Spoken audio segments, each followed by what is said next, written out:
Hey YouTube, just as I called, I was at work when this dropped, the news dropped, so we are going to go in-depth analysis here.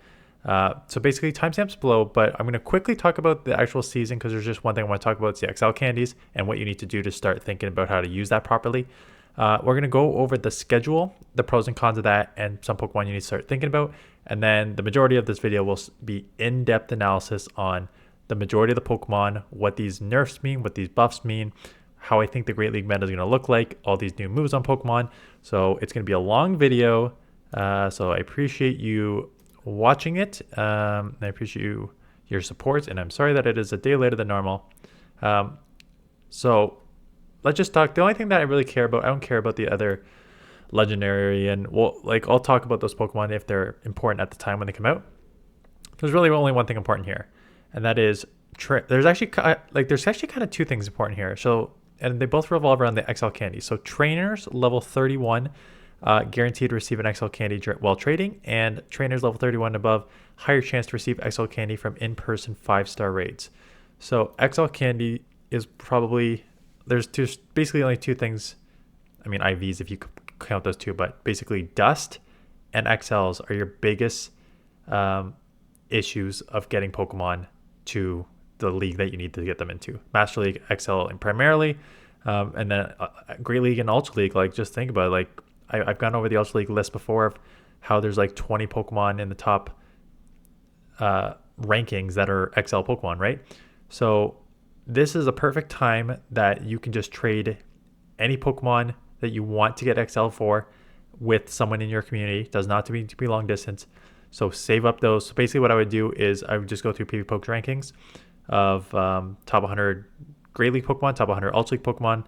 Master League should be pretty obvious, but you can go like top 20 Master League Pokemon. Figure out which Pokemon you need to trade, what you need XLs for, and save them if you see them, and just trade them during this entire season. So that's a great way to get XL candy. So just, again, if you really don't know, it's just like Lickitung, Great League. Medi's going to be nerfed, but I still think it's going to be strong. So Medi, Sableye, Lickitung, those are the Great League. Ultra League, you're looking at, let me see if there's any other Great League that pops out here. Sableye, no, is the main one. Wobbuffet, no. Azumarill, actually Azumarill get a buff. So Azumarill, if you don't have an XL Azumarill yet, I think is one that you should probably consider. That's the main thing for the Great League. Ultra League, Steelix got nerfed, but I still think it's going to be strong. We'll talk about Steelix in a second. Like Greedent double, Mandibuzz, Poliwrath, Jellicent. Hitmontop's high. I'm still not sold on Hitmontop. Clefable, Heliolisk, Galarian Stunfisk, a Ninetales, Defense Deoxys if you have those. Oh wait, no, you can't change. You can't trade Mythicals. So yeah, just lots of Pokemon that are available for trade. Keep them and trade them. Okay, so now let's talk about the season. I'm going to quickly go over the schedule, and I'll kind of gloss over the sort of main stuff. I think there's a lot of pros with the schedule and a lot of pros with Go Battle days and weeks I saw. So here's the schedule. On first look, the fact that there's Great League available, Great League available, Great League, Great. There seems to be Great League basically every single week this season. Yeah, actually there is. There's a Great League edition every single week of the season. So you will always have a chance to play Great League. I also saw that they basically got rid of the single typing cups. They have Retro Cup, which is like 3 or 4 typings. It's a repeat, but they have Retro Cup. Holiday Cup, which is a few typings. Great League Rematch. We'll talk about the banned Pokemon in a second here. Fantasy Cup. I think there's only like 2 or 3, but there's options, right? And there's no single typing cup. So Pro there, lots of Great League Pro. Again, the second last week is Catch Cup Great League and Catch Cup Little Cup. So I guess Little Cup gives you a little more flexibility that you don't need to build up something into 1500 CP, but it's still, don't love to see that. But outside of that, I think it's a good win.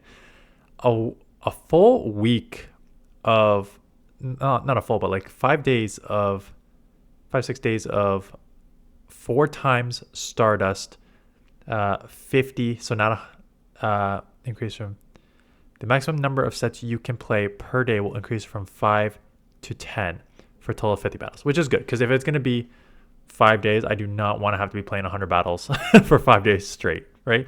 So bumping basically doubling your sets per day for Friday, Saturday, Sunday, Monday, Tuesday, Wednesday, 6 days of that. So there's a lot of extra time to get dust here, which is great, and push a little earlier if you want.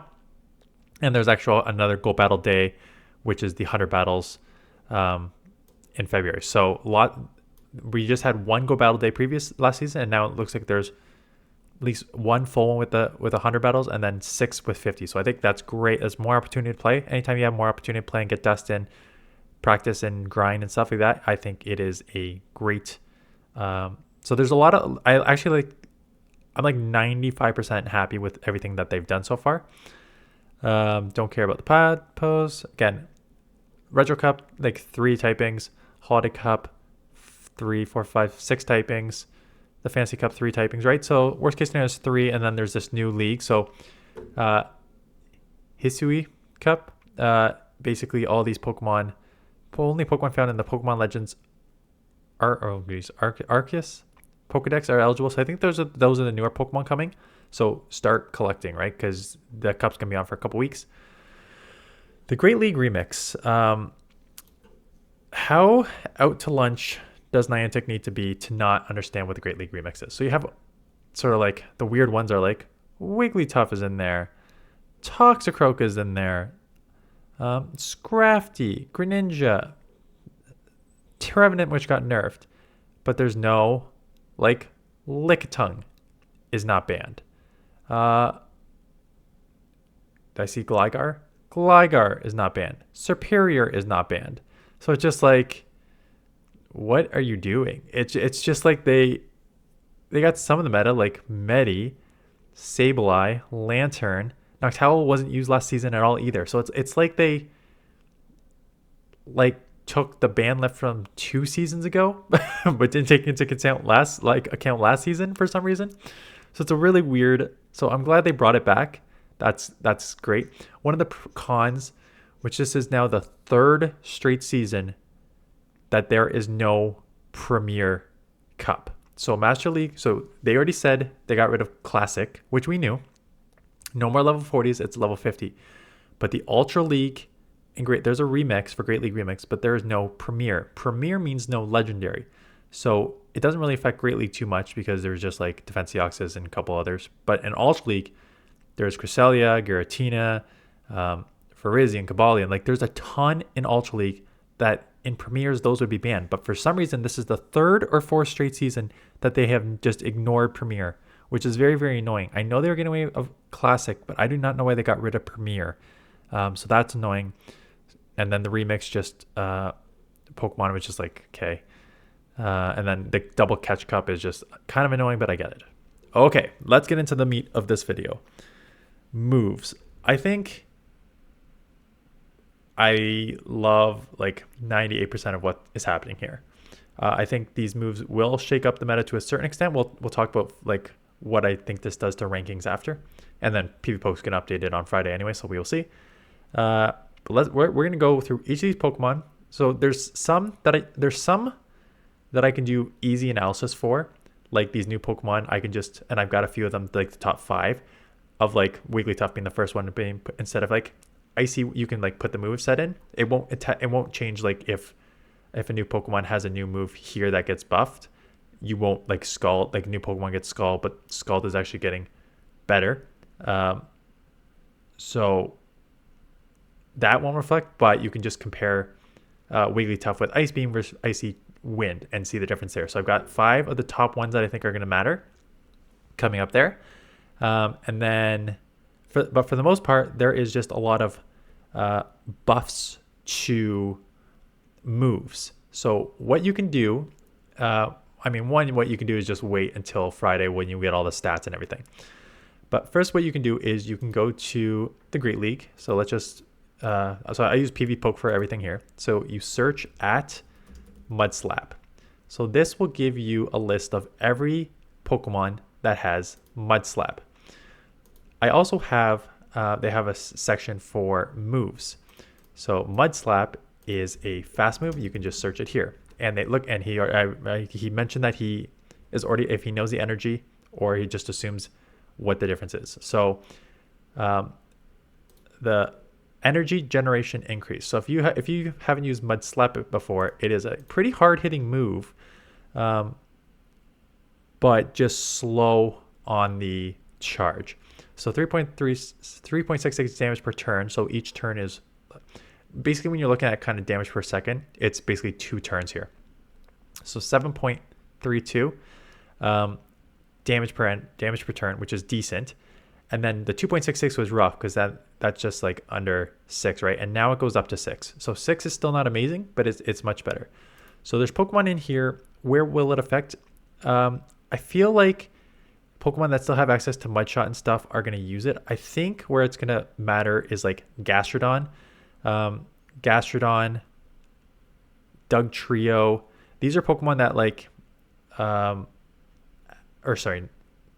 if you don't have the Mud Shot on Dugtrio, you can use Mud Slap. But it's like Gastrodon was, what cup was Gastrodon everywhere? There's a cup that like Gastrodon was everywhere.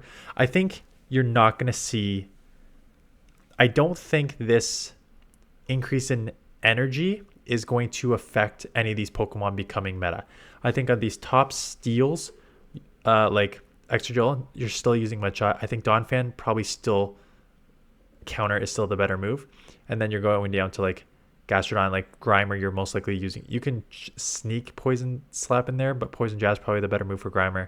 So realistically, it's just like it's going to give a bump to Gastrodon and Dugtrio when you're using these Pokemon in like limited cups. But outside of that, I don't see a huge issue of something becoming like instant meta, just getting a little bump in the energy, because it is still just not an amazing move. Fire Spin, I am happy. So we knew that Fire needed to be buffed because there was nothing in the top 100.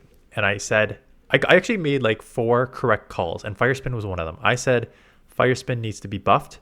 I said Fire Spin or Ember, and they buffed Fire Spin. So when we look up the moveset here in Fire Spin, basically, and I'm going to put Ember up there because it will affect Ninetales, as I know this. So the thing with Ember versus Fire Spin, I used Fire Spin forever because it was faster charging, and I like to boom, right? I like to boom with the overheat. But then when you looked up the stats of the old Fire Spin versus Ember, the energy per turn difference was not huge, but the damage was consequential, 3 versus 3.5 on the damage per turn ratio there, right? So for a little less energy, you were getting a lot more damage relatively on Ember. So Ember was probably the better move when you're using Shadow Kanto Ninetales. Now we have a buff in damage. So that damage per turn moves from 3 to 3.33. So suddenly, instead of doing 6 per second, you're now doing 6.66 compared to 7 of Ember. So that is actually much, much closer. And you still get that energy, 3.33 faster energy generation. I loved using Fire Spin Kanto Ninetales because Fire Spin Kanto Ninetales, if you bait the overheat and land it, you can beat Medi. You can beat Lickitung, I think, almost just going straight up Fire Spin Weather Ball. Now getting buffed, I think this Pokemon becomes much, much better. What is not being mentioned? So let's just go with the Fire Spin first before I change thoughts. Ninetales gets a bump. Marowak gets a bump. I think Blaziken, you're still probably using Counter, and Charizard, you're obviously still using Wing Attack. So it doesn't affect a ton of Pokemon, but as someone who was Kanto Ninetales was like my mascot for years and years, it is definitely a Pokemon that I'm happy got buffed. So I do expect Ninetales and Marowak to get a bump in the rankings. However, what we haven't talked about yet, and I'll talk about this more when I do updated rankings here, Lantern's going to get a huge buff because Fires are going to get buff, which means Grass will be a little less. And then you have like Iron Tail gets a buff, Steel gets a buff, so Carbink will be a little less, which means more fire. And then Azumarill is going to get a buff. So Azumarill will take care of the fires, but also Lantern's going to take care of everything and Medicham got nerfed. So Lantern is going to take a huge bump overall. But we'll talk about that, what I think the overall rankings are. Incinerate. Okay, so this is the huge one that everyone is talking about with Talonflame in particular, but because Talonflame is getting 2 buffs, right? It's getting Incinerate buff, but it's also getting access to Fly, and we'll talk about Fly versus Brave Bird in a second here. So Incinerate is getting a huge damage buff. Is going from 15 damage per Incinerate to 20 damage. But so basically it's raising the whole damage output by 1 per turn. So in a 2-turn, as you measure 2-turn moves, as most do, it goes from 6 to 8, which is huge. That is a huge bump. 4 energy, again, 4 energy is not something, 4 energy per 1 is not good, but 8 overall per 2 is great. So now you have 8 damage, 8 energy per second. This is, of course, a straight up buff. Is it going to continue? Is it going to absolutely shake up the meta? Maybe. The thing that I worry about is, and if you've been a subscriber to this channel for a long time, 1, thank you. But 2, I've talked about Dragon Breath and Dragon Tail. And right there, Dragonite has access to Dragon Breath and Dragon Tail. When you look at damage per turn and energy per turn, it is the same energy per turn, but you actually get more damage per turn of 0.33 per turn. So in again, measuring just in a 2-turn thing, that's 0.66 more damage for Dragon Tail than Dragon Breath. Yet every single person uses Dragon Breath because that damage, extra damage on Dragon Tail, is not worth using a 3-turn fast move compared to a 1-turn fast move. 1-turn fast move, if you have not watched my fast move optimization video, please go watch that. I'll link it maybe in the description, or you can just search.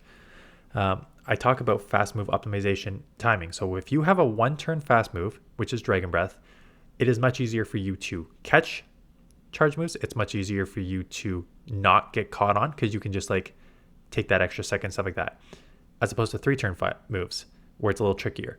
5-turn moves, such as Incinerate, are the worst because it is very difficult for you to time your moves properly, and it is much easier to get caught on, right?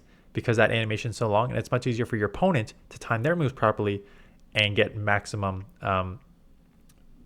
sort of energy generation. So yes, this Incinerate is huge. That damage increase is substantial.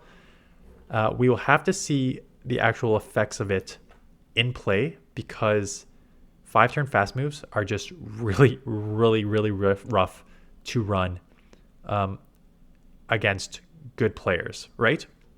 So what I'm thinking is, if you're probably hanging out in the, on average, 2,000, 2,250, 2,500 range, Incinerate is going to be your best friend. I think the damage bonus you're going to get with it far outweighs the clunkiness of a 5-turn move being able to be caught on and not fast move optimization properly. Realistically, the tougher competition you go against, the harder this move is to use properly because your opponent is smarter and knows the game mechanics and knows how to optimize better.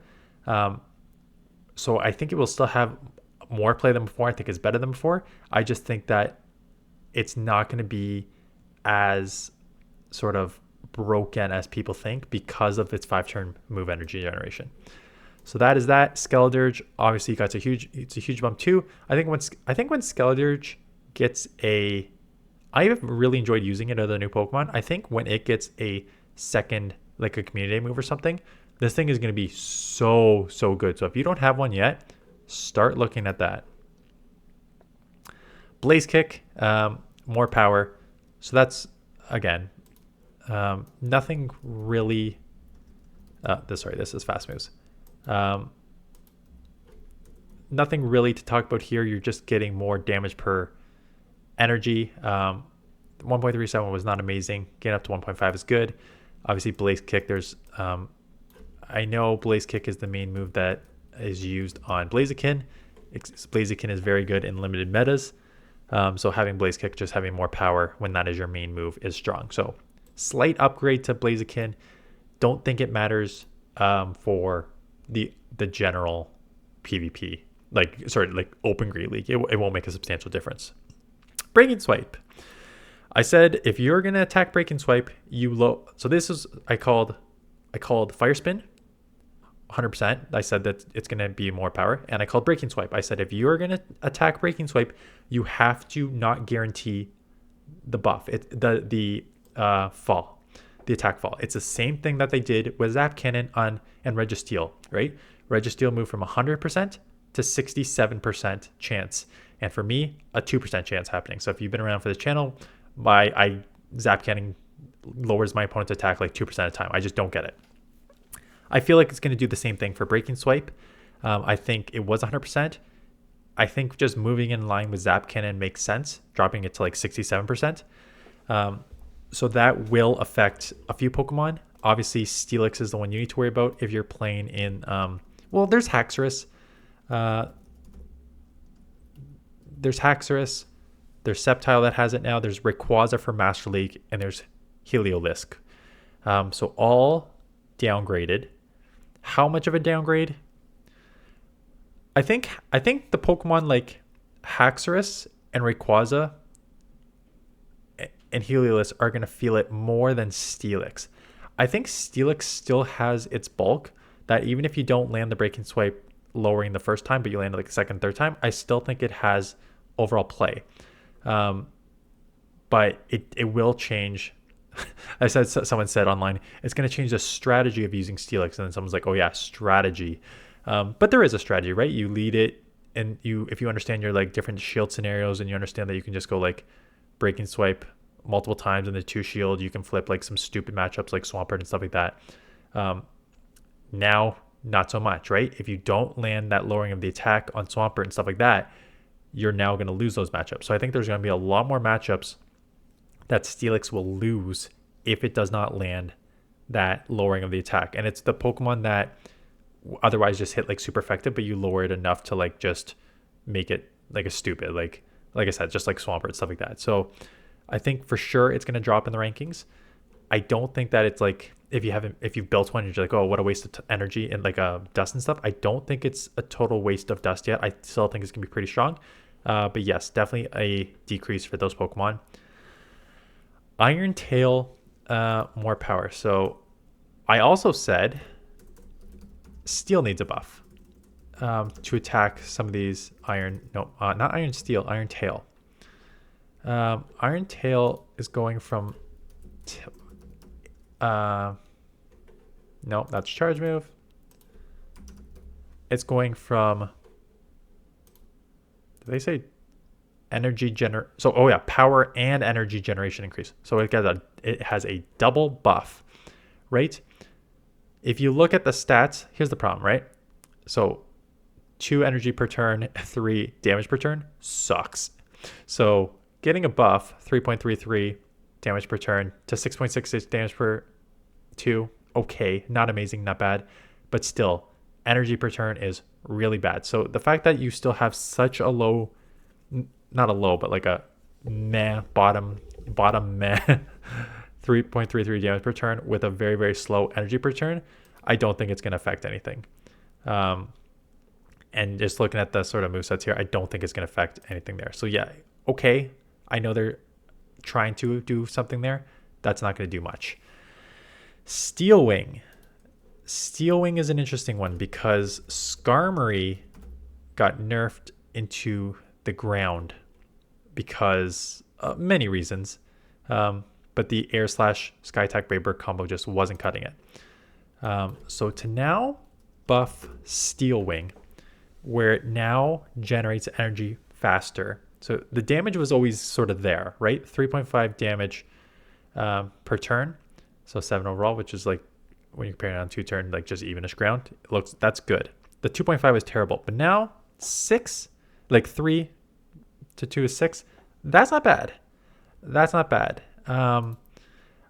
In there, what was that one meta? There was one meta that was Steel, Rock, and something else. And basically, I think there was a few seasons ago, Steel Wing Skarmory was the go-to because it was like such a good answer for like Frostlass and a couple others. So I do think that with this buff to Steel Wing, Pokemon like Skarmory will have a bit more play. I don't think it exactly moves the needle that it's going to be any sort of Pokemon that you need to build. I still think it's limited by the typing is okay. Flyer Steel, okay typing.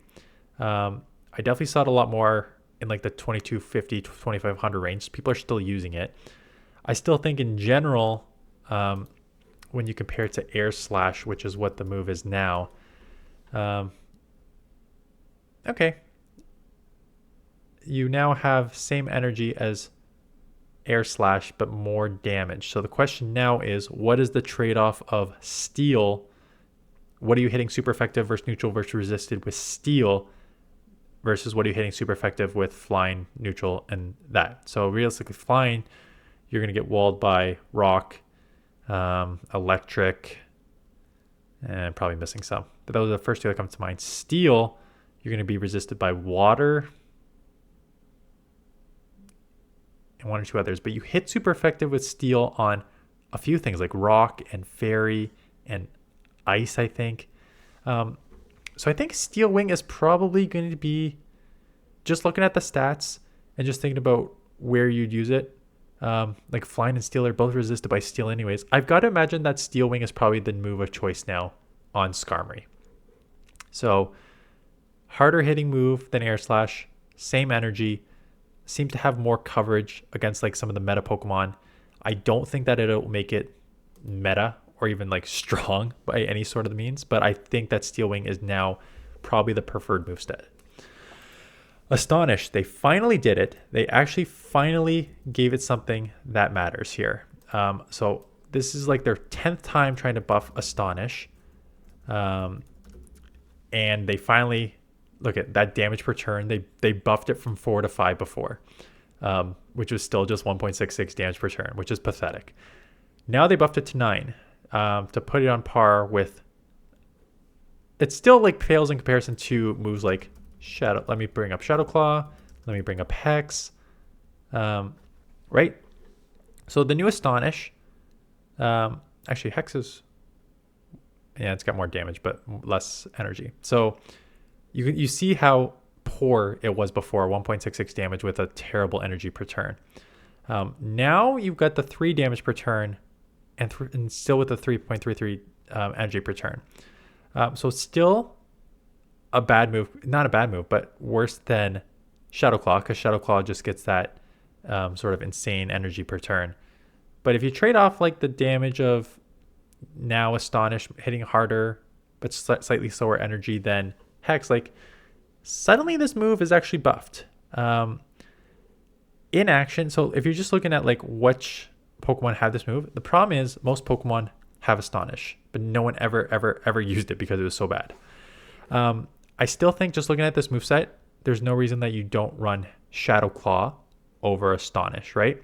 Same damage per turn, way less energy on Astonish than Shadow Claw. So Shadow Claw is still the move of choice, which is like run Regus, Cough Regus, Haunter. Again, Sableye doesn't have this, but Sableye, like all there.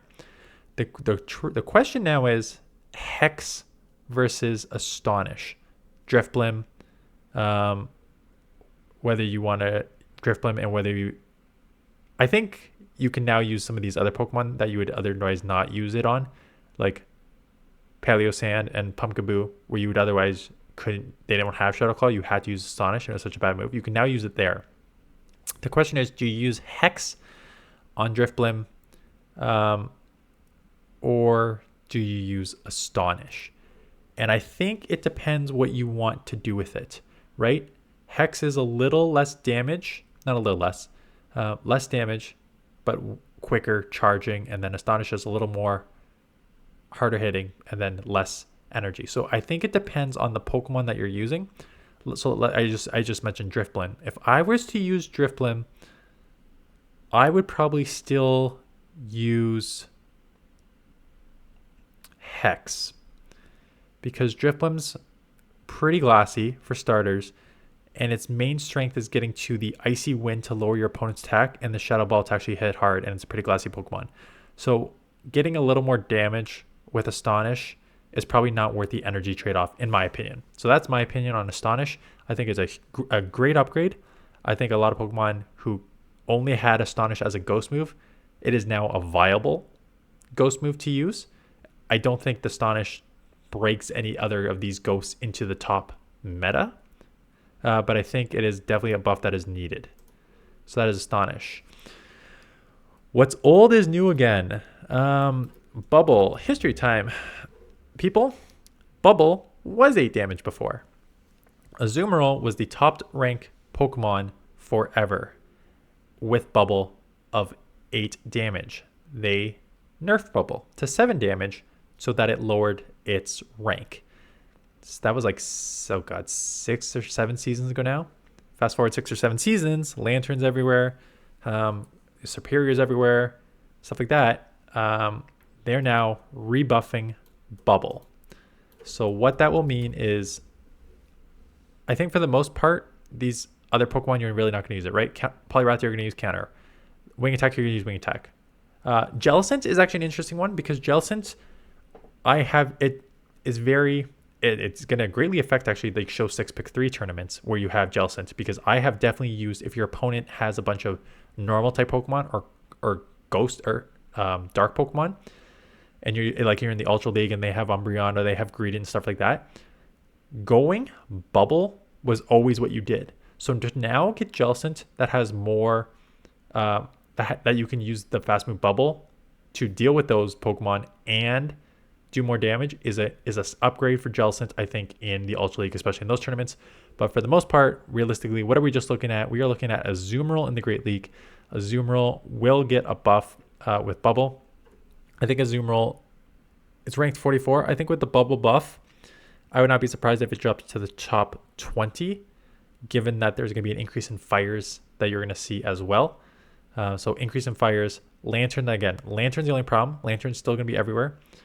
So Lantern's going to rise back up even more. So you got to keep Azumarill away from that. But hey, you may see more dragons. Like if I'm seeing more fire and I'm seeing more Lantern, I may be running Altaria or Dragonair more, and then Azumarill has more play there. Some of these other dragons got buffed, right? They got new movesets, so dragons could increase more. So I think Azumarill is going to probably jump into the top 20 ranking is my guess on Bubble. Scald power increases and the greater chance to lower the opponent's Pokemon attack by 1 stage. So there's 2 things at play here. There's Scald, the move itself, what Pokemon use it, and then there's the fact that it got sort of double bumped, right? So more power, 1.6. So when I talk about damage per energy, there's sort of a ratio that I always sort of look for. It depends. It also depends on the energy, right? When you are, so the broken ones are, let me just bring up all the charge moves to give you an idea here. So the broken ones, I don't consider Brave Bird and these 2.36 damage per energy broken, because they're nukes, but they're hurting nukes. So you either take your attack down 2 or your defense down 3 and stuff like that. So that does not bother me, these 2.3 damage per energy. Where the strong moves are your community day moves, basically. When you have low energy, 45 energy, but like a crazy hard hitting move, 100 on 45 and 100 for Frenzy, 50 and 110 for Blast Burn. So 2.22 damage per energy, 2.22 on Blast Burn. Hydro Cannon is probably around here. Yep, 40 over 80 is 2 on the Hydro Cannon. So those are sort of like the broken moves where you have such a high 2 damage per energy with a very low 40 attack.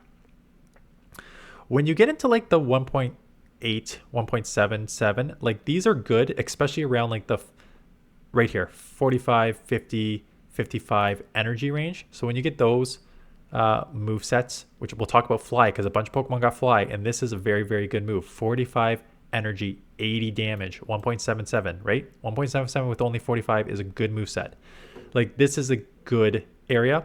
And then you get into like I call it like the average area. So if you get 1.66, 1.5-ish with like anywhere between a 40 and 60 energy, those are sort of your meh moves. And then your bad moves are when you go down to like 1.33, 1.33. Like a bunch of Pokemon got Trailblaze. Let me just look it up because I don't know where it's going to be. A bunch of Pokemon got Trailblaze, but it's like 1.3 damage per energy on 50 energy. It's like, that's not good. That's not good. I don't care that it buffs your attack 100%. I don't care. It's not a good move. So the move we were talking about is Scald. The fact that Scald now gets moves from that 1.6 to 1.7, you're starting to get to that like, okay, that's a good damage per energy for this like 50 energy move. And now that your opponent's attack has a chance to go down from maybe 30 to 40%, that makes this move much better. So there's a Pokemon that already have it, Poliwrath being the main one that you're going to use, and Tentacruel. Other Pokemon are getting it. So I think any Pokemon with Scald definitely gets a bump in my book, and we'll talk about the new Pokemon that get it. And finally, the third thing I called the Medicham Psychic Nerf. I said there's really only one way you can nerf. You can't nerf counter. You can't take away Ice. Well, yeah, you can't nerf Ice Punch because there's too many other Pokemon with other punches. It has to be Psychic if you're going to do it. And going from 85 to 75 is substantial. That is substantial. There's no two ways about it. Oh, it's going to give me all Psychic. Can I add Psychic? Will that give me just the Psychic move? No. Okay, let's just put it here. So Psychic, going from a 1.4 damage per energy turn to a 1.36, right? So it was in the middle range. Medi dominated because of its bulk, like stat product, and counter damage and energy combo. But now moving from a 1.54 to a 1.36 is really bad for Psychic. That being said, a lot of people were already playing Dynamic Punch because Dynamic Punch already had a higher damage per energy. Like there you are, 1.8, right? 50 for energy for 90 damage. So there's two things with Medi. Is it nerfed? Yes. The Psychic nerf is substantial. Will it drop from its number one spot? Probably. Is it going to go outside the top 10? No, because now the moveset of choice is going to be Dynamic Punch. Lantern's still going to be everywhere. Your Steels are going to be everywhere. Fire, unless it's a ghost, is still going to be everywhere. And now you're just coming at them with a harder hitting move. Like Dynamic Punch versus the normal Psychic move this season, Dynamic Punch is a better move, right? So Dynamic Punch is probably Ice Punch. Dynamic Punch is going to be the way to go. Some people may run Power Up Punch, Ice Punch, right? Yes, what you have done is you have hindered it in matchups where Dynamic Punch is resisted. So against like Poisons, where you would have hit super effective with Psychic, you're now hitting resisted with Dynamic Punch. Poison, Ghost, Bug, all those Pokemon where you'd have to throw the Psychic for neutral, you're now left with only throwing Ice Punch. If you're running Dynamic Punch and Ice Punch, you're not going to have anything to throw against like Frostlass, Jellicent. You're just going to be completely walled by those Pokemon if you have to run counter Ice, Power Punch, Ice Punch, or Ice Punch, Dynamic Punch. I still think that if I'm going to use this Pokemon moving forward, I will use Dynamic Punch and Ice Punch. I will just counter it, my back line, to deal with those things that I now am going to get walled by. I think Medi is still too strong with its stat product. I think it's too strong with its coverage. I think it's too strong with its counter fast move. Those aren't changing. Psychic nerf 100%. It is a good nerf. It will change how it's used, but it's still going to be super, super, super strong. A bunch of Pokemon got new moves. There's a lot of Pokemon here. I went through I just kind of skimmed them. I put in 10 to 15 in PvP Poke, and I'm going to go through 6 or 7 what I think are the actual substantial changes, right? And we're going to start right with Wigglytuff. So basically, you're substituting Ice Beam for Icy Wind. And just to bring those moves up here, just so you know what the differences are, Ice Beam was a 55 energy for 90 damage, so 1.63. Icy Wind is a 45 for 60, 1.33, but that is not why you're using Icy Wind. If you're going to have this such a low damage per energy here, it is because your opponent's attack is going to get lowered. Wigglytuff relies basically on two things. One thing, realistically, and it's its charm to out just like power your opponent with the charm. Ice Beam was an increase because it was now a lower energy move compared to something like Disarming Voice. It got Disarming Voice, which was a lower move compared to Play Rough. So it used to have Play Rough at 60, and now it got Disarming Voice to drop it to 45. So now you have a second 45 move. So the problem with Charm is, and it's just a stat product, right? So I'll go over that in a second. Is that your charge move is so slow on the energy generation. It's a huge damage output, but it's a slow energy. So now that you have two moves to get too fast is a upgrade. And the fact that this move lowers your opponent's attack 100% is huge, because Wiggly's strength is being able to stay in long and just overpower you with Charm. If your opponent's attack is lower and they can't take you out as fast, that's more Charm damage. That's an increase. So for me, that is just a pure increase on Wigglytuff. In the one shield, you pick up now Crest and A9. I've got to imagine in the two shield, if you just go Icy Wind and two shield this thing, you are going to pick up a lot of matchups. And there you go. Crest, Defense Deoxys, Diggersby, Gligar, A9, both versions. Sandslash, resisted. Charms are taking down a Sandslash. Shadow Claw, which are also resisted on you. Superior and Steelix. Steelix again. Well, Steelix is resisted. Dragon Tails for you too, but that is just your ability to lower your opponent's attack substantially and just out-charm them. So huge upgrade in the 1 and 2 shields. I think a 0 won't matter much at all because you're still just going to get killed. Yeah. 14 versus 15, you pick up 1, but that's not how you use. You're not using Wiggly like that. You're using it in the 1 or you're using it in the 2, preferably the 2. And now in the 2 shield, you have a 10 matchup swing, being able to just lower your opponent's attack multiple times and just charm down. So that is a huge upgrade for Wigglytuff in the Great League. Again, it is a very not limited Pokemon. Limited is kind of the word I want. That you're just like, you know what you're doing, right? It's just charm damage.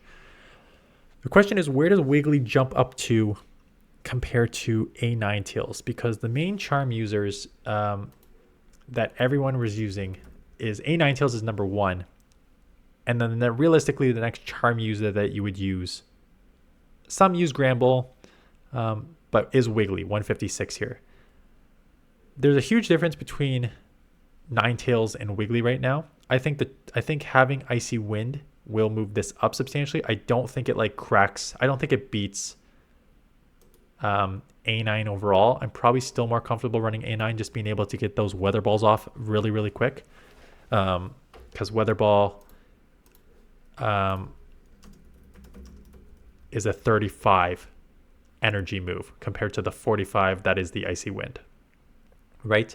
So you're still getting off like multiple charms before you're getting off the Weather Ball compared to the Icy Wind. So that is why I think Ninetales is still stronger, but it's definitely a huge upgrade for Wiggly in the Great League. Poliwrath. So I put in Poliwrath. The thing is with Poliwrath is right now its moveset is Power Punch, Ice Punch for if you're using the Shadow version, and Scald, Ice Punch if you're using the regular version. The strength of Poliwrath in the Shadow version is being able to just hit really hard, really fast. So counter Power Punch, Ice Punch. When you look at Ice Punch versus is 40 energy, Scald is still a much slower move. Not much slower, but it's 50 energy. So now you're going to get a harder hitting move. So the trade-off there of, oh no, sorry, it's not Ice Punch, Icy Wind. Icy Wind. Hey, not bad. I'm 40 minutes in and that was my first mistake. Maybe 45 minutes in and maybe that was my first mistake. Icy Wind. So Icy Wind is a 45 move, 60 damage, lower your opponent's attack. Okay, so in my opinion, just looking at that, you should definitely just replace Ice Punch with Icy Wind. Did I not run a matrix on this? Abomasnow, so let's just, Abomasnow got, okay, fine, sorry. First one, let's do this. We're going to run a Great League remix here with maximum stat product of a, you got to just kind of do a normal Poliwrath, right? Because this is the moveset you normally use. So Poliwrath versus Icy Wind here. So this does not, so first of all, this analysis will not take into the Scald buff yet. But Icy Wind looks like it does pick up 4 more matchups. Cofagrigus, Gligar, Lantern, Registeel. So I think lowering the attack, yeah, it makes sense. It just makes sense on principle. It's only 1 more counter, basically the same damage per energy, but instead you get to 100% lower your opponent's attack. So that just seems like just a straight up upgrade for Poliwrath. Yeah, so I would also use this as the Shadow version too, right? Let's put in the Shadow version with Ice Punch, and let's put in the Shadow version with Icy Wind. I've got to imagine it's probably a pretty good upgrade as well. 2 more. You lose a couple, but you pick up 4. So, yeah, on Poliwrath, being able just to kind of like punch your opponent to death with the Shadow, now being able to lower their attack means realistically more punches, means more wins. So, upgrade for Poliwrath, and I kind of already teased Abomasnow. Abomasnow, it's just because Weather Ball is not an amazing move overall. Weather Ball got nerfed a few seasons ago, which makes it not an amazing move overall. So 35 energy is still a fast hitting move, 35 versus 55. So for a little more energy, not a little more, 10 is not insignificant, but you get to lower your opponent's attack 100%. Powder Snow. Let me just look up the stats on Powder Snow because you're giving up. I know the matrix says 6 more wins, right? 6 more wins running Icy Wind over, because you can now, Obama is just very glassy, so being able to take more moves and just spam, it's because Powder Snow as a fast move is just such a strong fast move, right? Damage per turn isn't there per se, 2.5 damage per turn, but the energy is super fast. So you can just charge so fast and get those Icy Winds off. So a little more damage, lower your opponent's attack, multiple more of those because your opponent's attack doesn't hit you as hard. So it makes sense, but it's not like you're lowering your opponent's attack to do more like fast move damage, right? You're lowering your opponent's attack just to like stay in the matchup longer and throw more moves. So upgrade for Abomasnow. Again, I still expect to see Medis, and now if you're going to see an increase in fire, it'll be tricky, but if you see an increase in lanterns, hey, that's looking pretty good. And then if you see increase in dragons and flyers, an increase in Azumarills, Abomasnow is starting to look like something that you need to consider in the Great League for sure. I didn't put it in on Avalog. Frigibax, I did put it in, but it has Avalanche, and it was the same thing when I put it in on Frostlass. This is getting Icy Wind here, and Frostlass is getting Triple Axle, as you're going to see down here. I'll just kind of go down to it because I put it in. Both were, I'm pretty sure Frostlass was worse. Yeah, I don't have it here. Yeah, because Frostlass was worse in there. So I don't think, perhaps perhaps Icy Wind is an upgrade for these Pokemon. I don't think it's an upgrade that it makes any of these sort of meta in the Great League or Ultra League. Dedenne, again, I did not put it in because I think it's just too limited as a Pokemon. Trailblaze, I have already shown why it is one of the worst moves in the game. I don't care that it raises your attack, 100% guarantee. It is a slow move to get to. It is a slow 50 energy move to get to with only 1.3 damage. So maybe, and just looking at these Pokemon that are getting it, yes, I guess these Raichus have like Volt Switch, so bumping your Volt Switch damage is good. Ariados is, I probably still want to run like Ariados has so many good, like decent moves already. Cross Poison and Lunge are probably the go-to moveset. I cannot imagine putting in Trailblaze instead of those two moves. Quite honestly, I don't think Trailblaze really does anything for these Pokemon. Greedent, why would you not run like Body Slam or Crunch on Greedent? I just don't know why you would run Trailblaze. So someone in the comments can prove me wrong why Trailblaze may be good. I don't think it's going to be any sort of useful. Ace Slash, this one just did not make sense to me. Giving Ace Slash Aerial Ace, why would you not want to run Ice Punch or a Stab Ice Punch or the Dig for like coverage? This move just made no sense for me. Fly is a good move. Fly, as I already had mentioned, is a very, very good move. 45 energy, 80 damage, 1.77, right? You're close to that 1.8, like 1.7, 1.8 at the 45 energy. That is a great move, and a bunch of Pokemon are getting it. If we just look up Fly right now, Bombardier has it. Now a bunch of other Pokemon are getting it. Starly, Staravia, Rufflet in like the one of the cups, it was pretty good. So there's two Pokemon that are getting it that actually matter. Staraptor you usually used as like it was bad, but you just used it as a nuke, Brave Bird or close combat. If you use Fly close combat, you pick up 11 matches just not lowering. You pick up so many matchups just going Fly here, just because it is Fly versus Brave Bird, right? Brave Bird is just like, when you run Brave Bird close combat, you're just lowering your defense no matter what. So you'd have to use it as like shields up, opponent shields down, nuke. Now it gives you a little more flexibility in using it to stay in the matchups. It's still very glassy Pokemon, but like hard hitting, fast fly moves. So Fly is huge there.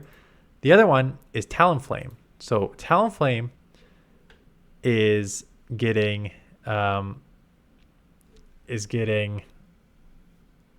Incinerate buff.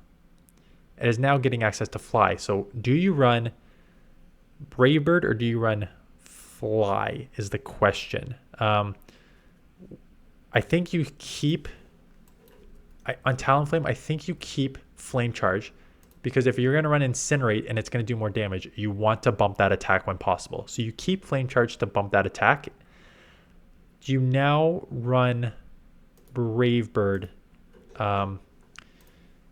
instead of Fly. So I'll put that in. We'll put in Fly here. Fly is an interesting one with Talonflame, because if you can just bump your attack and you're doing a ton, so it says you would lose 4 more. Not surprising, because Talonflame's main strike is just being able to like power up its move and then Brave Bird, boom. To like power up your move just to do like you're too, especially in the Great League. Maybe it's going to change in the Ultra League. I have not. So these are all Great League analysis. I'll kind of quickly go over in my head the Ultra League analysis and what these. I'll just kind of look at the moves and what I already talked about, like Jellicent for Bubble. But I'm not going to do a full analysis for Ultra League, because I think most people care about Great League, as my videos have shown. So that is that. Whiscash. So a bunch of Pokemon are getting Scald. Maybe it helps the Slowbros. Slowbros got Surf though, and Surf's decent. So I don't know how much that. I looked up Politoed. Weather Ball is actually still better than Scald for some reason. That was surprising to me on the analysis. But out of all the Pokemon getting Scald, Whiscash is interesting to me. Because Whiscash, you just relied on Mud Bombs, which are decent moves, but then you had to get to a Blizzard. To now have a harder hitting water type move, a stab water type move is, in my opinion, I thought it was huge. And then you looked at the analysis and it actually says it's like a wash, which was surprising to me. And I'm wondering if that changes with the shadow version. Let me just check the shadow version for a second here. So the one thing that's the one thing that this analysis on Scald is not taken into consideration, so it's saying you lose 4 more. Right now, this analysis is not taken into the buff that Scald is getting, right? It's more damage and a higher chance to lower your opponent's attack. So that's good.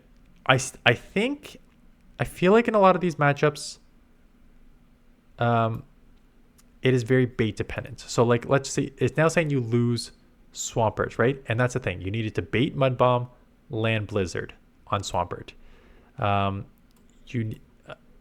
You needed to Sableye, I'm guessing is the same thing. Bait Mud Bomb, land Blizzard, right? So in theory, are you going to lose more matchups? Yes. In practice, are you going to lose more matchups? I think that having the access to Scald, a harder hitting charge move, which has a chance to lower your opponent's attack, getting stab on it, this is the one I'm vetoing. I don't care. This is where sometimes you got to use your best judgment.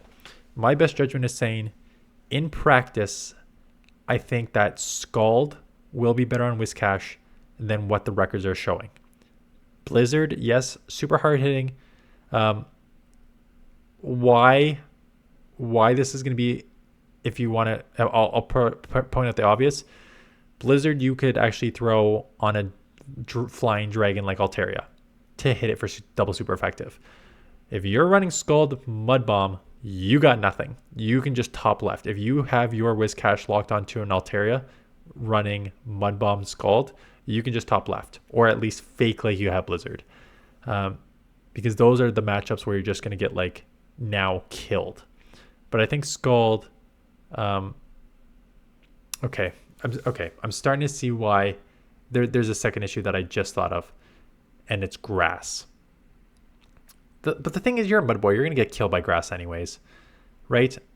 But with shields down, if you had a shield advantage and you get to the Blizzard, you can probably one-shot some grass. Whereas if you have Mud Bomb and Scald, both moves are resisted. So there are, I shouldn't say that it's guaranteed to be better, because there definitely are some limitations there. I still think in practice it's probably going to be better overall, but there's definitely some limitations that you're going to have to see. Another one where the Vigoroth, so there's a couple more that I'm going to cover here. Vigoroth, Rock Slide should be a huge winner, because basically you're replacing Bulldoze with Rock Slide, and you're getting a way quicker move, 45 versus 60, for basically the same damage. So look at that damage per energy, way better there. So having flyer coverage, because you have counter, right? So what are you losing? You're losing hitting something super effective against steals, but you still have counter for that. As opposed to counter being resisted on flying, you now have a Rock Slide to hit for flyers. If you look at the matchups, you only pick up 2. Well, your record is better by 2. Obviously picking up Froslash, Mantine with the rock type moves there, but losing Steelix as a steal, and Swampert I feel like you can just go straight body slam. That seems weird. You can 100% go straight body slam. So no, that's not right. So overall, I think Vigoroth is going to be a huge upgrade, and Vigoroth is one of those in limited cups that was already dominant. So having Rock Slide, this thing is going to be everywhere. Does it become meta? We'll talk about that in we're approaching 1 hour here. we'll talk about that in 2 seconds because there's only like one more Pokemon I really want to go through, and that is Toxicroak. And this is another one where I am vetoing what the analysis said, because Sludge Bomb versus Shadow Ball is what you're getting here. And you are, for basically one counter more, getting 20 more damage. So way more damage per energy. And it's just the coverage, right? Now, what is Sludge Bomb good for? Good for grass. Good for fairies. So you lose those, but you pick up Ghost. You pick up Psychic. You pick up just harder hitting moves. With the 20%, maybe not with the 20% stab. Because the thing is with Ghost versus Poison, so same type attack bonus. Toxicroak is half poison, so it gets the same type attack bonus, which adds a 20% premium to your moves. So really that 50 damage is going to be 670 damage? Is that how it works? No, sorry, that's energy. The 80 damage is going to be, what's 20% on that? 16? 96? So then you're looking at a very closer damage output. So I think maybe that's why the analysis is showing just picking up 2 more moves, right? And 2 of those are Medi, right? So that's kind of one. And then Sableye being able to go through and Cavarius, but you now lose Dugong and Trevenant. You lose Trevenant now, which is compared to Sludge. And that's interesting. Shadow Ball is going to one-shot Trev. So I think it's just if you get to the right move. If you like get to the move before, I think you're okay. I think in practice, Toxicroak is going to be way better, and especially in like Ultra League. I think Counter Meta Bomb is already such a good combo. Having a fighter that is not super effective against Fairy because it's half poison is a great. I always liked using Toxicroak, a little glassy, but I think Shadow Ball should be a pretty good upgrade. So that, it's been an hour. I didn't even talk about the Ultra League. I'll go to the Ultra League first, and then we will go to the my analysis of the top Pokemon that I think what's going to be buffed, what's going to be like rise in the rankings, lower in the rankings, stuff like that. Here, like I said, Steelix should take a little bit of a downgrade. The thing with Ultra League is it's not going to change substantially, right? That's the one thing. So Talonflame is probably going to rise in this. Steelix will fall. One thing that the first thing that I thought of when I looked at all these new Pokemon, new movesets and stuff like that, in the past seasons, it was like Noctowl was not on the radar. You had to build it. Steelix wasn't on the radar. You had to build it. Gligar wasn't really on the radar. You had to build it. This season, it's kind of just like all the stuff that's getting buffed, like Toxicroak, Vigoroth, Whiscash, Talonflame, Poliwrath, Wigglytuff. If you've been playing for a while, you probably already have these all built.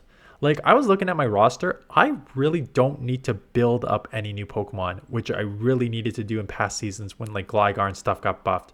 There's really not that, like, if you're newer, sure, you need to build it up. But if you've been playing for a few seasons now, you probably already have a lot of these built up. And now it's just, hope you have a lot of TMs to try and find the moves.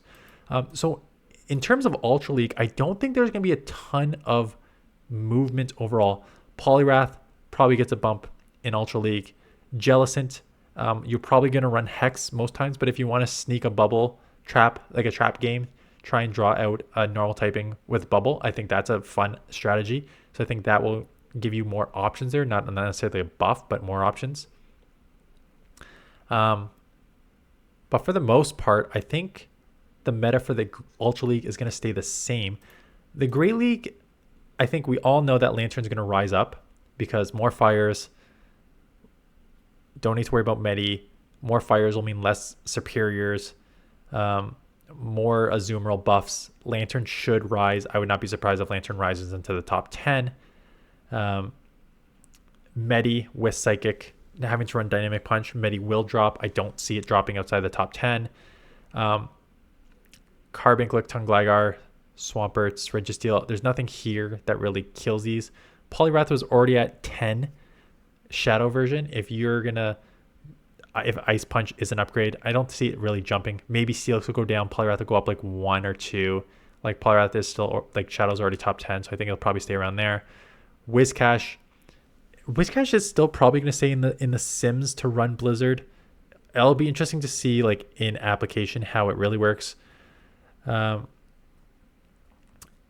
It's interesting because Sableye, I love using Sableye, but if you are now going to see less Medis, Trevenant's already sort of gone. More, if Medi's gone, more Lickitungs, more Azumarills. I think Sableye against the top meta, it already loses to Lantern, is probably going to drop a bit. Superior depends how much fire we see and what's the trade-off. What's the trade-off between fire and there's three things at play here. How many more fires are we going to see? If we see more fires, how many more Azumarill Lanterns are we going to see? And if we see more Azumarill Lanterns, how many less Glygars and stuff will we see? How many less flyers will we see if we see more Lanterns, right? So that's the trade-off with Superior. Will we see enough protecting dragons and stuff like that? So that is the sort of trade-off with Superior. I'm sort of undecided about it. I feel like it's going to be somewhere around the same, but there's that. Vigoroth is, in my opinion, just a straight upgrade. So it's ranked 25 here. I think if Medi is gone, I think it increases. I also think that you're going to probably see a lot more Toxicroak, even though it's not on the rankings here yet. I think you're going to see a lot more Toxicroak.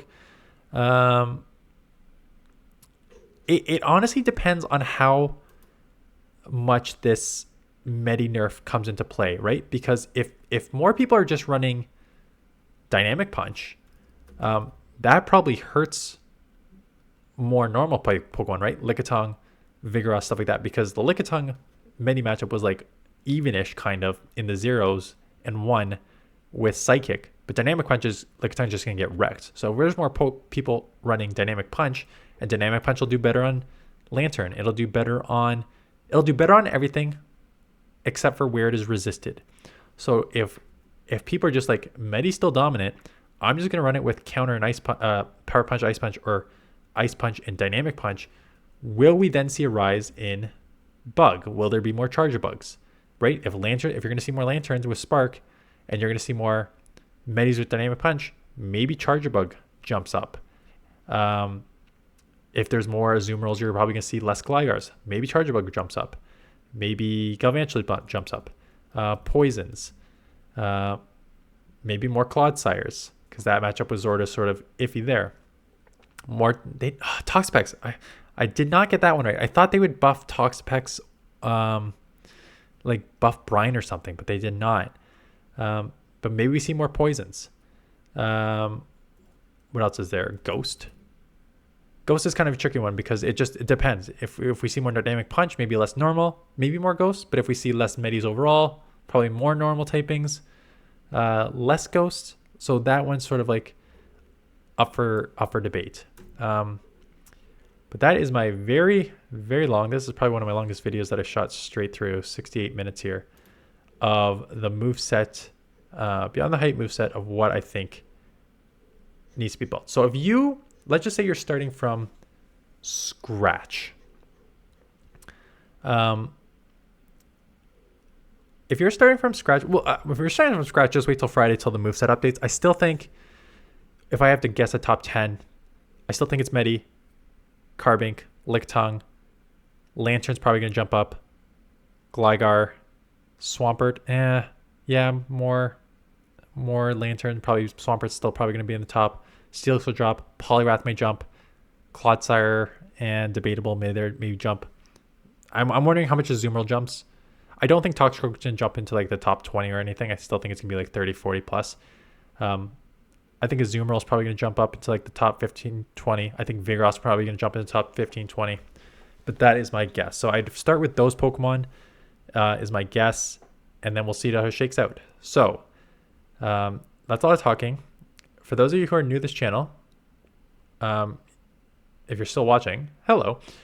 I do have this, I titled this Beyond the Hype. So I give you like a real analysis of what is the strength and weakness of these Pokemon and the movesets and everything. As we start the new season, I will test everything that I've showcased here. I'll test probably Wigglytuff with Icy Wind. I'll test Poliwrath. I'll test these buffed Fire Spins for sure with Cancel Ninetales. I'll test that. I'll test Incinerate on Talonflame. I'll test Steel Wing and stuff like that. And I will give you a Beyond the Hype analysis. You're going to see every single PvP creator put out like 2 to 3 videos per day saying like, oh, this is busted now. I guarantee you, some of the first videos you're going to see from content creators are Talonflame, Toxicroak, talking about how busted they are. And I will give you an honest opinion of whether they are stronger, and if so, how much stronger realistically, and whether you need to build it. So I'll give you a less hyped, more analytical version as opposed to the clickbait, come check out this new Pokemon. Anyways, hour 10. Thanks for watching. Hope this was helpful. Let me know in the comments below if you think there's any other Pokemon. Like I glossed over a few of these move updates, but let me know if you think there's any other Pokemon that really... yeah, let me know. Actually, if you're still around, hopefully people have already commented. In the comments below, let me know if there's any other Pokemon I missed. And if there is, maybe I'll cover those Pokemon tomorrow morning, because I still need a few more videos before we go into League Turnover on Friday. Anyways, that is it. Thank you for watching. I'll see you guys in the next one.